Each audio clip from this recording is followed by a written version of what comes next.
بسم الله الرحمن الرحيم.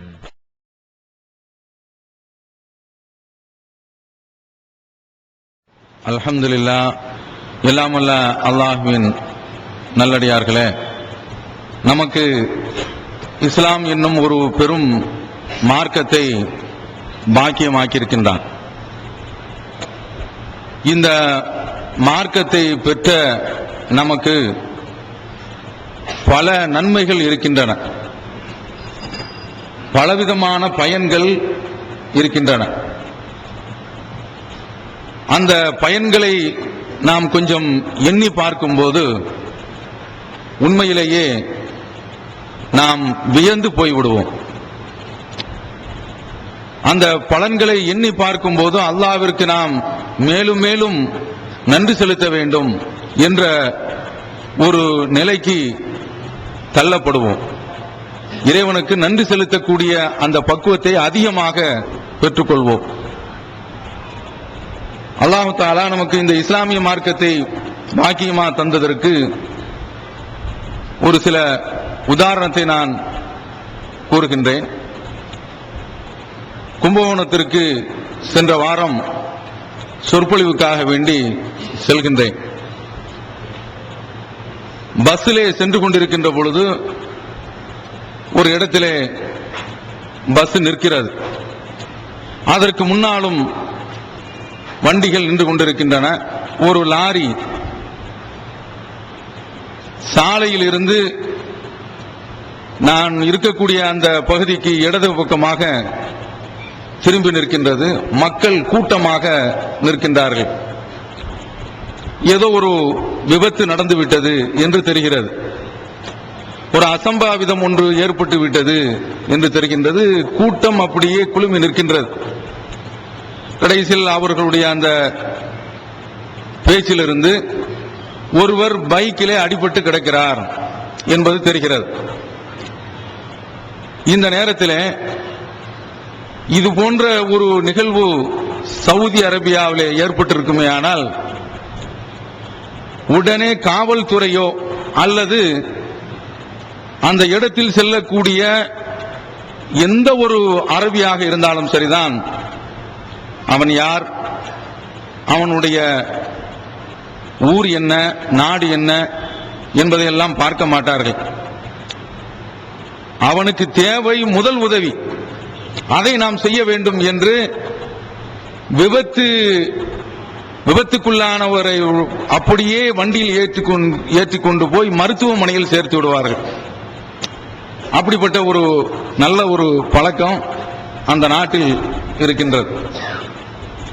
ஆனால் நம்முடைய நாட்டை பொறுத்தவரையில் இது போன்ற ஒரு ஆபத்திற்கு உதவி செய்ய போனால் யார் ஆபத்திற்காக வேண்டி உதவி செய்ய வருகின்றார்களோ அவர்களையே கோர்ட்டுக்கு அழைத்து, நீ எந்த நேரத்தில் பார்த்தாய், எத்தனை மணிக்கு பார்த்தாய், அவர் எப்படி வரும்போது அந்த லாரி வந்து இடித்தது, இவர் மீது தப்பா அவர் மீது தப்பா என்று இவரே ஒரு சாட்சியாளராக நிறுத்தப்பட்டு அவர் அலைய வேண்டிய ஒரு நிர்பந்தம் ஏற்படும். இதனால் பயந்து கொண்டு யாரும் இது போன்ற ஒரு அவசர கதியிலே வந்து உதவுவது கிடையாது.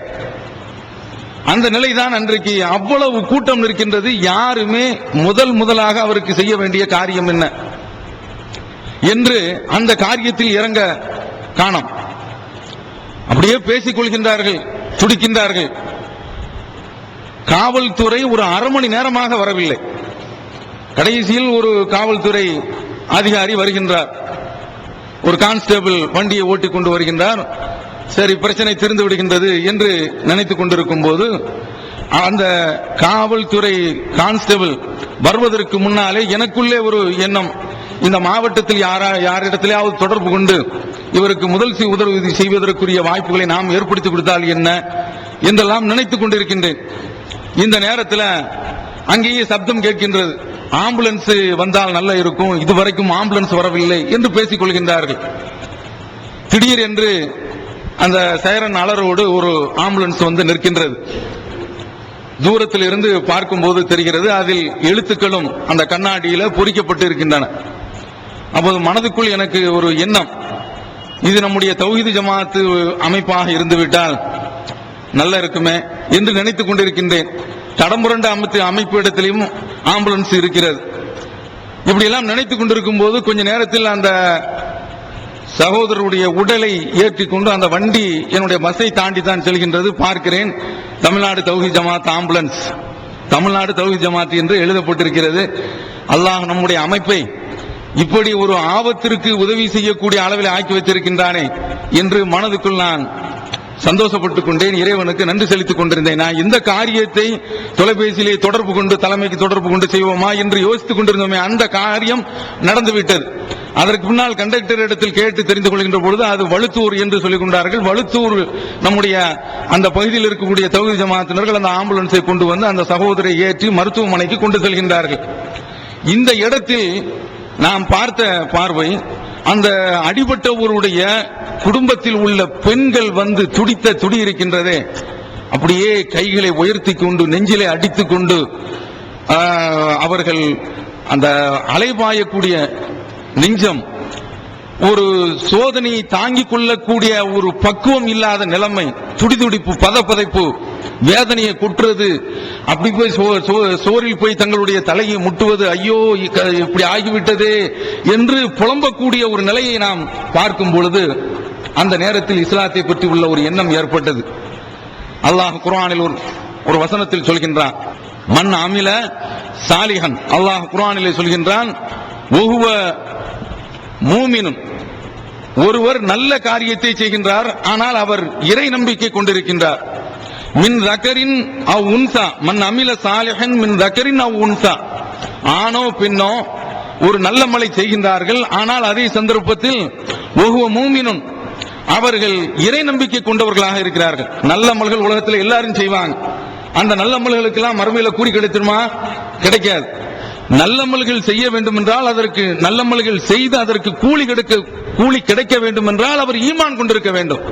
அதான் அல்லாஹ் தஆலா சொல்கின்றான், மன் அமில சாலிஹன் மின் தக்கரின் அவ் உன்சா, ஆணோ பெண்ணோ நன்மை செய்கின்றார்கள் என்றால் எந்த நிலையில அவர்கள் ஈமான் கொண்டவர்களாக இந்த நல்ல அமல்களை செய்யும் பொழுது ஃபலனுஹியன்னஹு ஹயாத்தன் தய்யிபா, இந்த உலகத்தில் அவருக்கு நாம் நல்ல வாழ்க்கையை அமைத்துக் கொடுக்கிறோம். அல்லாஹ்வுடைய வார்த்தையை பாருங்க, ஈமான் கொண்டு விட்டால் அவருக்கு நாம் நல்ல வாழ்க்கையை அமைத்துக் கொடுக்கின்றோம். அடுத்து சொல்றான், இது இந்த உலகத்துல, மறுமை உலகத்திலையும் வைத்துக் கொள்ளலாம். ஒல நஜ்ஸியன்னஹும் அஜ்ரஹும் பிஅஹ்ஸனி மா கானூ யாமலூன், அவர்களுக்கு அவர்கள் செய்த காரியங்கள்லயே அமல்கள் செய்திருப்பாங்களே, இப்போ ஒரு ஃபர்து தொழுகின்றோம் என்றால் அதற்கு அல்லாஹ் தஆலா 10 மடங்கு கூலி நமக்கு தருகின்றான். பார்க்கிறோமா இல்லையா? ஹதீஸில் வருகின்றதா இல்லையா? அதுதான் அல்லாஹ் தஆலா சொல்றான், அவர்கள் செய்யக்கூடிய அந்த காரியங்களுக்கு போனஸாக அதிகமாக கூலியை நாம் கொடுக்கின்றோம் என்ற இந்த வசனம். இதுல நம்ம என்ன பார்க்கிறோம்? ஒரு சோதனை ஏற்படுகின்ற பொழுது அதை தாங்கக்கூடிய ஒரு மன வலிமையை இஸ்லாம் தருகிறது. உலகத்தில் எந்த ஒரு மார்க்கமும் தரல. இப்போது நீங்கள் பார்த்திருப்பீர்கள், விவசாயிகள் அவர்களுக்கு வேளாண்மை கை கொடுக்கவில்லை. என்ன செய்யறான்? 1000 கணக்கில் கூண்டோடு அப்படியே தற்கொலை செய்யக்கூடிய நிலைமையை நம்ம பார்க்கிறோம். குடும்பத்தோடு தற்கொலை செய்யக்கூடிய நிலையை பார்க்கிறோம். உலகத்திலேயே உள்ள மார்க்கங்கள்ல இஸ்லாமிய மார்க்கத்தில் முஸ்லிம்கள் இடத்தில் தான் தற்கொலை விகிதாச்சாரம் மிக மிக குறைவு, லோயஸ்ட் என்று சொல்லக்கூடிய அளவில் மிக குறைவாக இருக்கிறது. இதற்கு காரணம் என்னவென்றால் இவர்கள் இறைவன் மீது கொண்டிருக்கக்கூடிய அந்த நம்பிக்கை, விதியின் மீது கொண்டிருக்கக்கூடிய நம்பிக்கை, நபி ஸல்லல்லாஹு அலைஹி வஸல்லம் அவர்கள் நமக்கு கற்று தந்திருக்கக்கூடிய சில அதிர்ச்சிகள் ஏற்படுமே, அந்த கட்டத்தில் சில வார்த்தைகள் நமக்கு சொல்லி தர்றாங்க. அப்படியே நம்மை சைக்காலஜிக்கலாக, உளவியல் ரீதியாக அப்படியே நம்மளை அமைதிப்படுத்துது. மனிதன் தான் அவன் சலனத்திற்கு உட்படுவான், சபலத்துக்கு உட்படுவான், அலக்கழிக்கப்படுவான், ஆட்டுவிக்கப்படுவான், குலுக்கப்படுவான், உழுக்கப்படுவான், அப்படியே அந்த சோதனையில கிடந்து கொந்தளிப்பான். அந்த நேரத்தில் இந்த வார்த்தைகள் சொல்கின்ற பொழுது அவனுடைய பிரஷர் ஏறக்கூடிய அந்த இரத்த கொதிப்பு, அவனுடைய ஆத்திரம் அனைத்தும் அப்படியே தணிந்து அடங்குகின்றது. பார்க்கிறோம் அழகான ஒரு செய்தி. நபி ஸல்லல்லாஹு அலைஹி வஸல்லம் அவர்களிடத்தில் அபூ சலமா அவர்கள் உட்கார்ந்திருக்கிறார்கள்.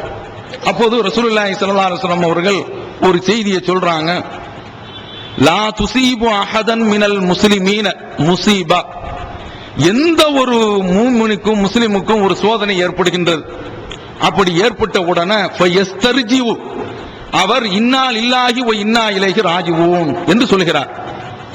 அப்படி சொல்லிவிட்டு சும்ம யகூல் அவர் பிரார்த்திக்கின்றார், அல்லாஹும்ம அஜ்ருனி ஃபீ முஸீபதி, இறைவா எனக்கு இந்த ஏற்பட்ட இந்த சோதனையில நீ நன்மையை கொடு, வஹ்லுஃபுலி கைரன் மின்ஹா, இந்த சோதனை ஏற்பட்டுச்சு இந்த காரியத்தை விட இதற்கு பகரமான ஒரு காரியத்தை, நல்ல காரியத்தை எனக்கு ஏற்படுத்தி கொடு என்று ஒரு முஸ்லிம் துஆ செய்து விட்டார் என்றால், இல்லா புயில தாலிக பிஹி, இது அவருக்கு நிறைவேற்றப்பட்டே தீரும். யார் சொல்றா? நபி ஸல்லல்லாஹு அலைஹி வஸல்லம் அவர்கள் சொல்றாங்க. இந்த செய்தியை அபு சலமா வீட்டிற்கு வந்து, என்ன தம்பதியர்கள் என்று பாருங்க, தன்னுடைய மனைவிட்ட சொல்றாங்க, ரசூலுல்லாஹ்ட்ட நான் ஒரு செய்தியை கேட்டேன், மனசு ரொம்ப ஆறுதலா இருந்துச்சு, எனக்கு மகிழ்ச்சியா இருந்துச்சு. என்ன குடும்பம் பாருங்க. இந்த செய்தியை ரசூலுல்லாஹ் சொன்னாங்க, அதை கேட்டு உங்களுக்கு ஒரு சோதனை ஏற்பட்டுச்சுன்னா இன்னா லில்லாஹி வ இன்னா இலைஹி ராஜிஊன் என்று சொல்லுங்கள். சொல்லிவிட்டு இந்த துஆவை நீங்க ஓதுங்க. இப்படி ஓதிவிட்டால் என்றால் அவருக்கு ஏற்பட்ட அந்த சோதனைக்கு பகரமாக ஒரு நல்ல நன்மையை அல்லாஹ் தஆலா வழங்குகின்றான் என்ற செய்தியை ரசூலுல்லாஹ் சொன்னாங்க என்று சொன்ன உடனே அவங்க சொல்றாங்க, உம்மு சலமா, அந்த செய்தி, அந்த வார்த்தையை நான் அப்படியே மனப்பாடம் செய்து கொண்டேன், இந்த துஆவை நான் அப்படியே மனப்பாடம் செய்து கொண்டேன். யார் சொல்றா? உம்மு சலமா ரலியல்லாஹு தஆலா அன்ஹா அவர்கள் சொல்கின்றார்கள். இந்த துஆவுக்கு அர்த்தத்தை பார்ப்போம். இன்னும் இந்த செய்தி மீதம் இருக்கிறது, நான் சொல்கின்றேன். இதற்கு என்ன அர்த்தம்? இன்னா லில்லாஹி வ இன்னா இலைஹி ராஜிஊன், இதா அஸாபத்துஹு முஸீபா, அல்லாஹ் குர்ஆன்ல சொல்றான், அவர்களுக்கு ஒரு சோதனை ஏற்பட்டு விட்டால் காலு இன்னா லில்லாஹி வ இன்னா இலைஹி ராஜிஊன், நாம் அல்லாஹ்விற்கு சொந்தமானவர்கள், இன்னா இலைஹி ராஜிஊன், அவன் பக்கம் தான் திரும்ப போகின்றோம். நம்முடைய பிள்ளையை அல்லாஹ் தஆலா பறித்து விட்டான் என்றால் அவனுடைய சொத்து, அது அவனுடைய உடைமை, நாம அவனுக்கு சொந்தம், நம்முடைய பிள்ளை அவனுக்கு சொந்தம். நம்முடைய பொருளாதாரம் மிகப்பெரிய அளவில் ஒரு 10 லட்சம் ரூபாய் முதலீடு செய்த ஒரு தொழிலை நாம் ஆரம்பிச்சோம், அது நஷ்டத்தில் போய்விட்டது. நாம் அல்லாஹ்விற்கு சொந்தம், அல்லாஹ் தான் இந்த ஏற்பாட்டை பண்ணிருக்கிறான். நாம் அவனுக்கு நம்முடைய அவனிடத்திலேயே நம்முடைய அந்த பொறுமையை நாம் தெரிவிப்போம், நம்முடைய வருத்தத்தை நம்ம தெரிவிப்போம், அவன் மீதே நாம் பொறுமையை, இந்த காரியத்தில் நாம் பொறுமையை மேற்கொள்வோம் என்ற இந்த பக்குவம் ஏற்படுகின்றது. இந்த வார்த்தை அதை தெரிவிக்கின்றது. அல்லாஹ் குர்ஆன்ல சொல்றான், இதா அஸாபத்துஹு முஸீபா காலு இன்னா லில்லாஹி வ இன்னா இலைஹி ராஜிஊன். அல்லாஹ் குர்ஆன்ல சொல்றான். அதைத்தான் ரசூலுல்லாஹி ஸல்லல்லாஹு அலைஹி வஸல்லம் அவர்கள் சொல்லிட்டு ஒரு துஆவை அடிஷனலா சேர்க்க சொல்றாங்க. அல்லாஹும்ம அஜ்ருனி ஃபீ முஸீபதி, இறைவா எனக்கு ஏற்பட்ட இந்த சோதனையில நீ நன்மையை கொடு. அல்லாஹும்ம அஜ்ருனி ஃபீ முஸீபத்தி, எனக்கு ஏற்பட்ட இந்த சோதனையில நீ கூலியை கொடு. வஹ்லுஃப்லி, ரெண்டும் சொல்லலாம், வஹ்லுஃப்லின்னு சொல்லலாம், வஹ்லுஃப்லி கைரன் மின்ஹா, இதை விட எனக்கு நன்மையை பகரமாக்கித்தா என்று இந்த துஆ மனப்பாடம் செய்துக்கங்க. அல்லாஹும்ம அஜ்ருனி ஃபீ முஸீபத்தி, இறைவா என்னுடைய இந்த சோதனையில கூலியை கொடு. வஹ்லுஃப்லி கைரன் மின்ஹா, இந்த நஷ்டத்தை பகரமாட்டு மிகப்பெரிய ஒரு நன்மையை எனக்கு ஏற்படுத்தி கொடு என்று சொன்னால் முஸ்லிம்ல வரக்கூடிய ஹதீஸ், அதற்கு அல்லாஹ் தஆலா அதை விட சிறந்ததை அவருக்கு பகரமாக்கி கொடுக்கிறான். உடனே உம்மு சலமா ரலியல்லாஹு தஆலா அப்படியே இது அல்லாஹ்வுடைய தூதருடைய வார்த்தைங்கிறதுக்கு அப்படியே ஒரு டச்சிங் எப்படி கிடைக்குதுன்னு பாருங்க. என்ன சொல்றாங்க? என்னுடைய கணவர் இறந்து போய்விட்டார். அபு சலமா தான் இந்த செய்தியை கேட்டு வந்து சொன்னாங்க. கொஞ்ச நாள்ல அபு சலமா இறந்துட்டாங்க. இறந்த உடனே நான் அந்த வார்த்தையை அப்படியே சொல்லிக் கொள்கிறேன். என்ன பெண்கள் பாருங்க, அந்த பெண்கள் அப்படியே நான் அந்த வார்த்தையை வந்து அப்படியே சொல்லிக்கிட்டேன். இன்னா லில்லாஹி வ இன்னா இலைஹி ராஜிஊன், அல்லாஹும்ம அஜ்ருனி ஃபீ முஸீபத்தி வஹ்லுஃப்லி கைரன் மின்ஹா என்று நான் சொல்லிக் கொண்டு விட்டு, இத மாதிரி ஒரு பக்குவமிக்க வார்த்தை அந்த பெண்களுக்கெல்லாம் இருந்தா கைகளை உயர்த்தி நெஞ்சில அடிச்சுக்கிட்டு அங்க போய் முட்டிக்கிட்டு இங்க போய் முட்டிக்கிட்டு தலையில அடிச்சுக்கிட்டு கெட்ட வார்த்தைகளை சொல்லி புலம்பி இறைவனுக்கு எதிரான வார்த்தைகளை சொல்றது, கதிர், அதாவது நாம நம்பி இருக்கோம், விதியை நம்பி இருக்கோம், அந்த வார்த்தைக்கு எதிராக, அந்த விதிக்கு எதிராக வார்த்தைகளை சொல்றது, இதெல்லாம் இல்லாம அப்படியே ஒரு பெண்ணு புலம்பாம இப்படி ரசூலுல்லாஹ் உருவாக்கி இருக்காங்க பாருங்க இந்த சமுதாயத்தை. அவங்க சொல்றாங்க, இந்த வார்த்தையை நான் அப்படி சொல்லி கொண்டு விட்டு, இந்த அபு சலமா இருக்கிறாரே அவருடைய குடும்பம், அதாவது எங்களுடைய குடும்பம், எங்களை பொறுத்தவரை நாங்க எங்களுடைய குடும்பத்துல அங்கிருந்து மக்காவில இருந்து முதல்ல ஹிஜ்ரத் செய்து அபிசினியாவுக்கு போன ஆட்கள் நாங்க. முதல் குடும்பம் ஒண்ணு இஸ்லாத்து ரொம்ப நெருக்கடி ஏற்பட்டுச்சு. அப்படி நெருக்கடி ஏற்படும் போது நாங்க வந்து மதீனா அபிசினியாவுக்கு முதல்ல ஹிஜ்ரத் செய்து போறாங்க. போய்விட்டு அதற்கு முன்னால மதீனாவிற்கு வந்து சேராங்க. அப்படி ஹிஜ்ரத்துல முந்திய குடும்பம். இப்படிப்பட்ட என்னுடைய கணவர், இந்த குடும்பத்தில் உள்ள அபு சலமாவுக்கு பகரமாக எனக்கு யார் கிடைக்க போறா? வெளிவந்து விட்டது இஸ்லாம் கூறும் குடும்பவியல் ரமலான் மாதம் தொடர் சொற்பொழிவு 5 டிவிடிகளாக விலை ரூபாய் 150 மட்டுமே. கூரியர் செலவு தனி. கிடைக்கும் இடம் TNTJ வீடியோ விஷன், நம்பர் 30, அரமனைக்காரன் தெரு, மன்னடி, சென்னை 1. இஸ்லாத்தை குர்ஆன் மற்றும் ஹதீஸ் வாயிலாக அறிந்திட அழகிய இணையதளமான onlinepj.com என்ற இணையதளத்திலிருந்து எடுக்கப்பட்ட இஸ்லாம், அரசியல் மற்றும் சமூக கேள்விகளுக்கான பதில்களின் ஒரு தொகுப்பு. கொள்கை விளக்கம், தொழுகை, நோன்பு, ஜக்காத், ஹஜ், அரசியல் மற்றும் பொதுவான பதில்கள் உள்ளிட்ட சுமார் 300 கேள்விகளுக்கான பதில்கள் அடங்கிய இந்த புத்தகத்தின் விலை ரூபாய் 150 மட்டுமே. தமிழ்நாடு தௌஹீத் ஜமாத்தின் புதிய வெளியீடு, மாதம் ஒரு பிரசுரம், கட்டுரைகளின் தொகுப்பு, விலை ரூபாய் 120 மட்டும். கிடைக்கும் இடம் TNTJ வீடியோ விஷன், எண் 30, அரண்மனைக்காரன் தெரு, மன்னடி, சென்னை 1. செல் 9500168989. எனக்கு யார் வந்து இதற்கு பகரமாக வரப்போறாங்க என்று நான் நினைத்துக் கொண்டிருந்தேன். என்னுடைய இத்தா காலம் முடிந்தது. ஒருவர் முஸ்லிம்ல வருது, ஹாத்திப் இப்னு அபூ பல்தா என்பவர் நபி ஸல்லல்லாஹு அலைஹி வஸல்லம் அவர்களுக்கு உம்மு சலமாவை பெண் பேசி வர்றாங்க. அகமதல் வருகின்றது. ரசூலுல்லாஹி ஸல்லல்லாஹு அலைஹி வஸல்லம் அவர்களே இத்தா முடிந்தவுடனே உம்மு சலமாவை சந்திக்கிறாங்க. திருமணம் முடிந்து விடுகின்றது. அப்பதான் சொல்றாங்க, அபு சலமாவை விட, அந்த துவாவுக்கு அர்த்தம், அபு சலமாவை விட சிறந்த ஒரு ஆளை அல்லாஹ் எனக்கு தந்திருக்கிறான். அந்த துவாவுக்கு அவங்க சொல்லக்கூடிய அந்த அர்த்தம், இது ரசூலுல்லாஹி ஸல்லல்லாஹு அலைஹி வஸல்லம் அவருடைய அந்த ஹதீஸ் தான் என்பதற்கு, இது வஹீதான் என்பதற்கு எப்படி ஒரு பொருத்தம் அமைஞ்சிருக்கு என்று பாருங்கள். இந்த துவாவை நாம் ஒவ்வொருவரும் எல்லா கட்டங்களையும், அதாவது விளக்கு அணைந்தால் கூட ஒரு சோதனை தான். அதற்கும் இதை சொல்லணும், இன்னா லில்லாஹி வ இன்னா இலைஹி ராஜிஊன். பிள்ளைகளுக்கு இதை படிச்சு கொடுக்கணும். சோதனையர் ஒரு கல்லு தட்டிருச்சு, இன்னா லில்லாஹி வ இன்னா இலைஹி ராஜிஊன் என்று சொல்லணும். அல்லாஹ்விடத்தில் அந்த பிரச்சனையை ஒப்படைச்சு, நம்முடைய இந்த மனம் இருக்கு, அது சில குறிப்பிட்ட அளவு தான் தாங்கும். அதற்கு மேல அதை தாங்கக்கூடிய சக்தி அதற்கு கிடையாது. அதனாலதான் ரசூலுல்லாஹி ஸல்லல்லாஹு அலைஹி வஸல்லம் அவர்கள் இந்த ஒரு துஆவை சொல்லி தந்து, இது மாதிரி பல விஷயங்கள், மன் அமில சாலிஹன் மின் ذكرٍ أو أنثى, ஆணோ பெண்ணோ ஒரு நல்ல காரியத்தை செய்து வஹு மூமினுன், அவர்கள் ஈமான் கொண்டிருந்தார்கள் என்றால், ஃபலனுஹியன்னஹு ஹயாத்தன் தய்யிபா, அவர்களுக்கு நல்ல ஒரு மனமான வாழ்க்கையை உலகத்தில் ஏற்படுத்தி கொடுக்கும். எவ்வளவு பெரிய சிக்கல் வரட்டும், ஒரு மூமின் வந்து அதை தாங்கிக்கிறான்ல. இந்த ஒரு பிரச்சனை ஏற்பட்டு இவன் மற்றவனையும் தொந்தரவு கொடுத்து தற்கொலை செய்துக்கிட்டு அடிச்சுக்கிட்டு ஆளாய் பறந்து பல பேர் வந்து சிரமத்துக்கு உட்படுத்தி கிடையாது. அல்லாஹ் எனக்கு இப்படிப்பட்ட ஒரு சோதனையை கொடுத்திருக்கிறான், அவன் அந்த சோதனையை நீக்கிறதுக்கு போதுமான அல்லாஹ் அப்படி நீக்கிறது இருக்க. சில காலகட்டங்கள்ல அல்லாஹ் தஆலா உடனே நீக்கினால் நிற்பான். அதுல பொறுமை இருக்கணும் நம்ம இடத்துல. இந்த உம்மு சலமா அவர்களுக்கு நிகழ்ந்தது போன்று உடனேயும் இருக்கலாம், கொஞ்சம் காலதாமதமாகவும் இருக்கலாம். இறைவனுடைய நாட்டப்படி அது நடக்கும். இந்த உலகத்தில் இல்ல, மறுமை உலகத்தில் அல்லாஹ் தஆலா தருவான். இப்படி ஒரு மூமின் இது போன்ற ஒரு நன்மையை அவர்கள் இறைவனிடத்தில் தேடினார்கள் என்றால், இந்த பாரத்தை இறைவனிடத்தில் ஒப்படைத்தார்கள் என்றால், அந்த பிரச்சனைக்கு தீர்வு ஏற்பட்டு போய்விடுகின்றது. இப்படி நாம பக்குவம் பெற்றிருக்கிறோம். இன்றைக்கு இந்த ஜும்மாவுக்கு வந்ததுக்கு இந்த துஆவை வாங்கி இதற்காக வேண்டி ஒரு முயற்சி செய்து மனப்பாடம் பண்ணணும். சும்மா உட்கார்ந்துட்டு ஜும்மாவில போனோம், ஃபேனு கீழே இருந்தோம். அது வந்து எப்படி இந்த சந்தர்ப்பத்தில் கரண்ட் கட் பண்றதா இருந்தான். ஜமாத்துல போய் சந்திச்சு ஜும்மா நேரம் எங்க ஆட்கள் வந்து பயான் கேட்கணும் அப்படின்னு சொல்லி வச்சிருக்குது. இல்லைன்னா இந்த நேரத்தில் இந்த ஃபேனும் இல்லாம கொஞ்சம் ஹயாத்தா இருப்பீங்க நீங்க.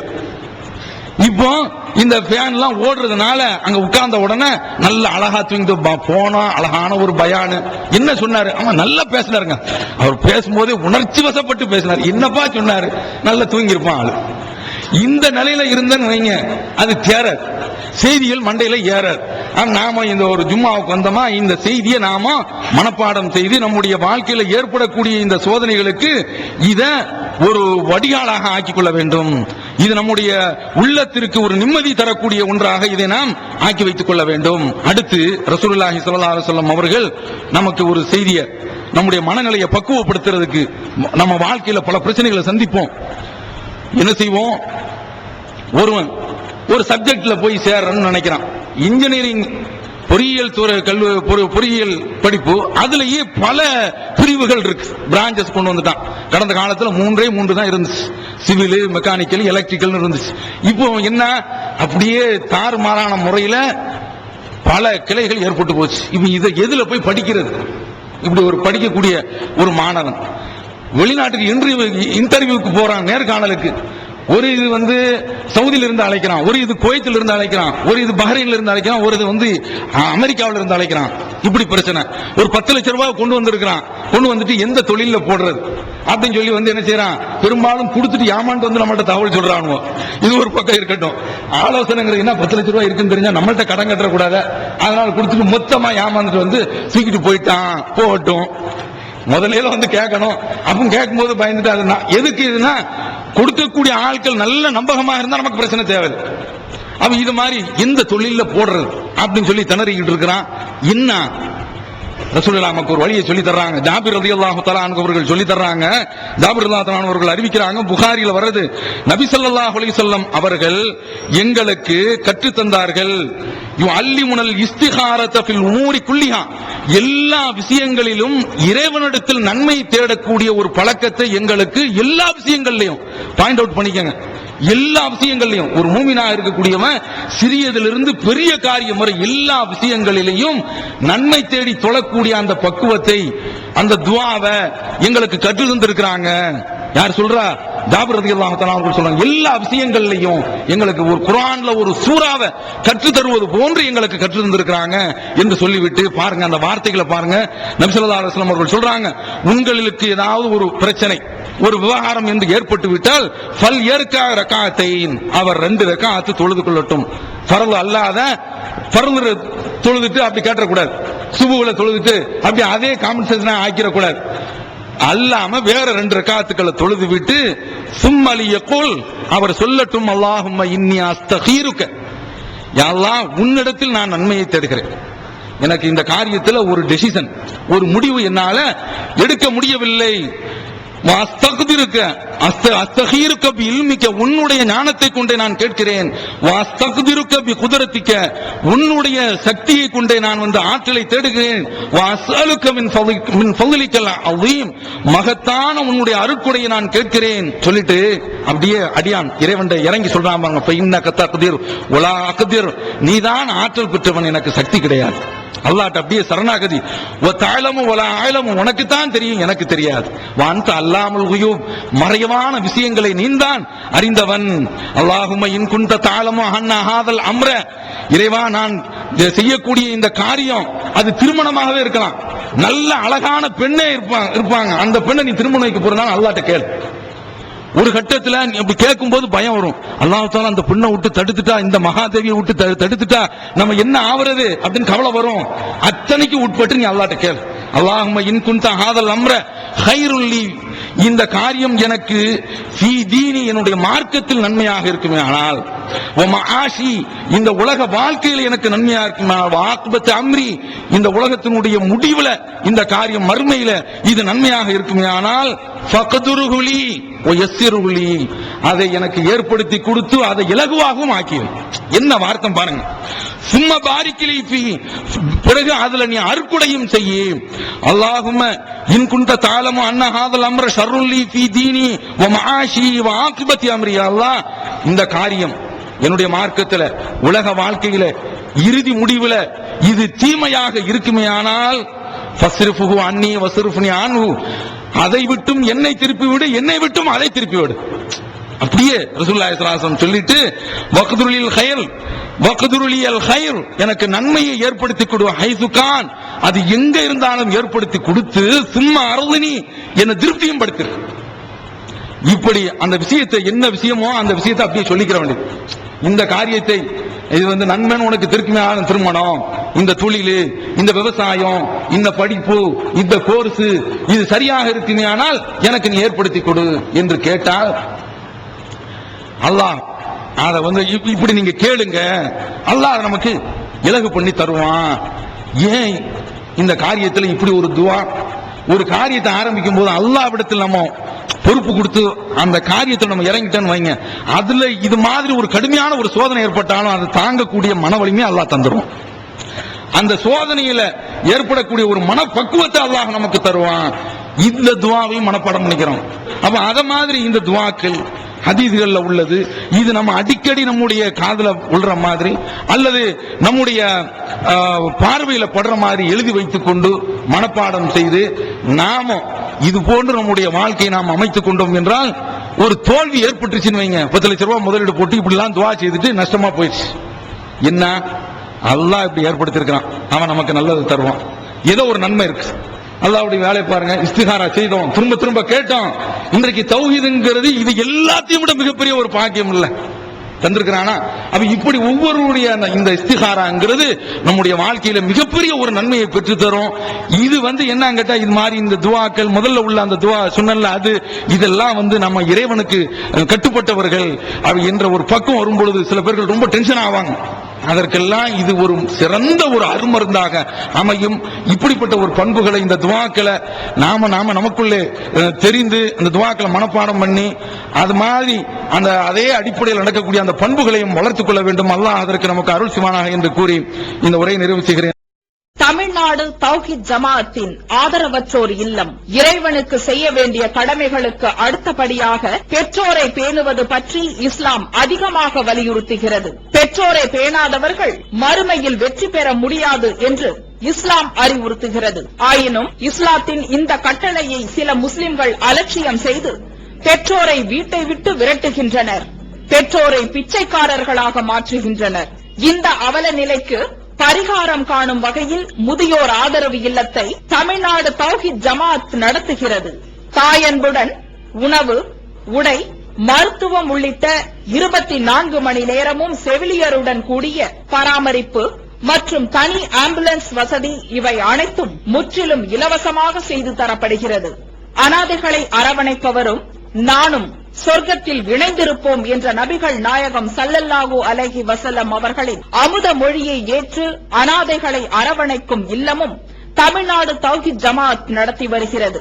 இப்பணியை தொடர்ந்து செய்திட உங்கள் நன்கொடைகளையும் ஜகாத்தையும் தாராளமாக வாரி வழங்குமாறு கேட்டுக்கொள்கிறோம். உங்களது நன்கொடைகளை டிடியாகவோ செக்காகவோ மணி ஆர்டராகவோ அனுப்பலாம். டிடி அனுப்புபவர்கள் தமிழ்நாடு தௌஹீத் ஜமாஅத் வங்கி கணக்கு எண் 7882748227 இந்தியன் வங்கி மண்ணடி கிளை என்ற பெயரில் எடுத்து அனுப்ப வேண்டிய முகவரி தமிழ்நாடு தௌஹீத் ஜமாஅத் மாநில தலைமையகம் 30 அரண்மனைக்காரன் தெரு, மண்ணடி, சென்னை 1. போன் 044252152226.